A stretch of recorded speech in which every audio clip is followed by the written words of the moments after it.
Hello, and welcome to my presentation on powder compaction simulation using Abacus. My name is Connor Philip Doggrell, and I am a materials engineering student at Auburn University. I would like to start off by thanking my mentors and sponsors. I would like to thank the Summer ORU program at Texas A&M for providing me with this opportunity, as well as my mentors, Andrew Richards and Joshua Smith, Los Alamos National Laboratory, for their guidance. Powder compaction is used in a variety of fields, from the pharmaceutical to automotive industries. It generally involves the use of pressure to densify a granular material into a cohesive piece. Powder compaction allows for the control of many key material properties, like porosity, hardness, etc. But more importantly, powder compaction allows for near net shape manufacturing components, which minimizes the amount of machining and other processing needed to complete a part, reducing material waste and ultimately reducing cost. This is ideal for ceramic parts, which are difficult to machine in the first place. However, modeling the intricacies of powder compaction to any real degree of accuracy can be computationally complex. This makes things like defects, shrinkage, or residual stresses in the material incredibly difficult to predict, limiting the complexity of parts made through powder compaction. To understand a little bit about why powder compacts can be so difficult to model, we will first look into some of the related literature in the field. A common way to begin modeling powder compaction is through a cylinder under uniaxial compression, because these are relatively mathematically simple geometries having only two parameters, height and radius. A classic analysis often used as a starting point in many powder compaction models is the Janssen analysis.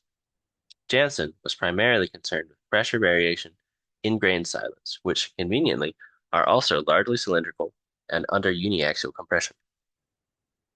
Janssen came up with three major conclusions by creating a force balance on the axial slice of granular cylinder.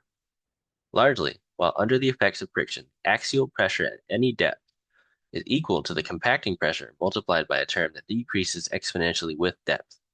Secondly, under the effects of friction, the amount of axial pressure that will reach the bottom of the compact is dependent on the aspect ratio of the compact.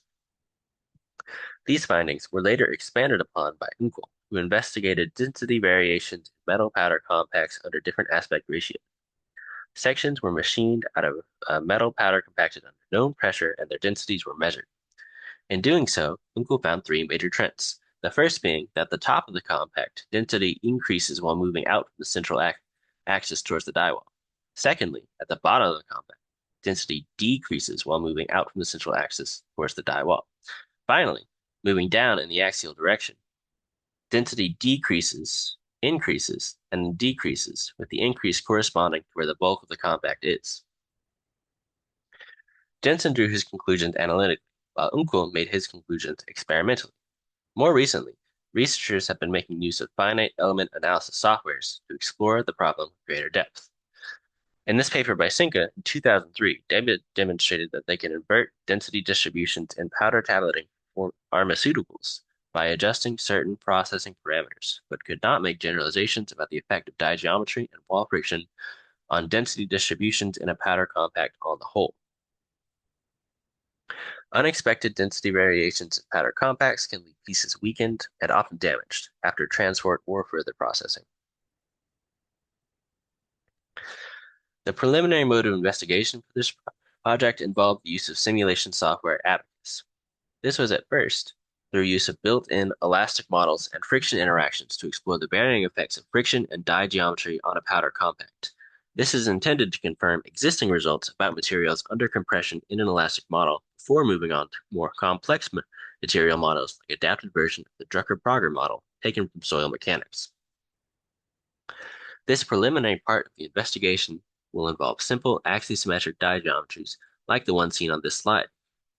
The image on the left shows an axisymmetric cylinder without constraints experiencing a uniform pressure along its top. Imagine taking a cylinder, cutting it into eighths, and then looking at it straight on from the square side. This is what you would see. This square or axisymmetric cylinder will be used to represent the powder compact and will be constrained by a rigid die, as can be seen in the image on the right. This will form the basic experimental parameters for our tests going forward.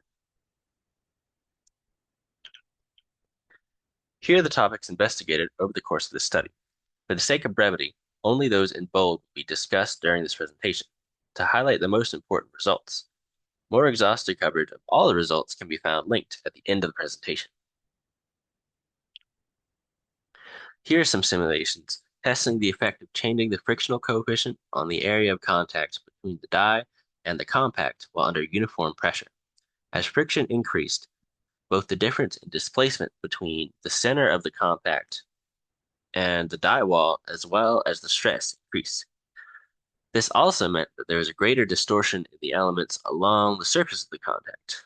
Notice how the stress concentrations follow similar trends to those noted by I. Unkel from Figure 1. The next thing that was simulated was changing the aspect ratio of the compact to measure how far the boundary layer for the frictional effect extends into the compact. The compacts had height of 5, 10, and 20, respectively, each with radius 10. As the area of contact with the die increased, the effects of friction pushed further towards the center of the compact. In the largest aspect ratio, the frictional effect extended far enough to begin interacting with the effects from the die wall on the opposite side, beginning to dominate the bulk response of the compact. The next thing we simulated was the powder compact under uniform displacement, which acts more like mechanical compression. The uniform displacement constraint was much more difficult to simulate, at first finding ways to explode out the corners of the setup. To fix this, we switched to an analytical rigid surface that did not have any material parameters and were, for the most part, theoretical. Similarly, we removed the stress concentrating 90-degree angle at the bottom right corner, as well as allowing the two analytical pieces to phase through each other in order to ensure that the compact was properly combined. When the simulation was run with only analytical rigid elements constraining it, one of the first deformation issues that we noticed was in the top and bottom corners near the wall of the die. The bottom corner would deform to match the fillet of the die, while the top corner would over-deform and try to fold into itself. This represents a non-converging solution that isn't physically possible. So the next thing that we looked at to try and work around this was varying the kinds of mesh that we used.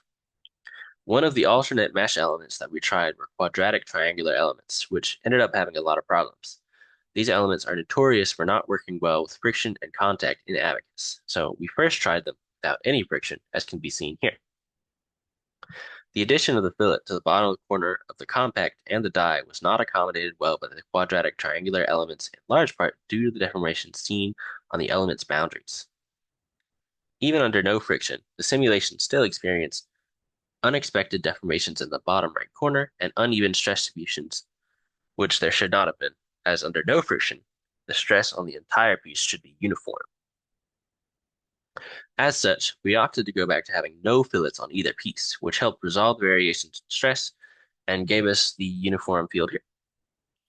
This let us test the varying effects of friction on the quadratic triangular elements, as seen here. This helped to resolve the stresses a lot better and gave a much more clear indication of the force reduction in the bottom right corner. However, this also caused the elements to deform excessively in the top right corner, likely due to quadratic elements not handling contact parameters well. To highlight some of the most important conclusions we came to from our simulation so far, we were able to produce similar results to those experimentally determined by Unkel, having to do with consistent stress concentrations in the top right corner of the compact adjacent to the die wall, and consistent stress reductions in the bottom right corner. We also found that stress distribution is affected by aspect ratio and friction coefficient, and further that the boundary layer is affected by the aspect ratio. Where at larger aspect ratios, the boundary layer due to friction begins to dominate the bulk response. At the same time, we were able to identify some potential issues with using quadratic elements while trying to measure the effects of friction in abacus. Filleting creates more convergent issues than expected, and quadratic elements have some serious issues with contact controls. All these results will help direct the focus of further experiments when moving to more complex models like adapted Drucker-Parker models, ideally making it easier to identify specific contributing factors to certain stress distribution patterns in pattern complex. Here are some of my references, and I would like to once again thank my mentors from Los Alamos, as well as the Texas A&M Summer ORU program for providing me with this opportunity. Thanks for watching. Have a great day.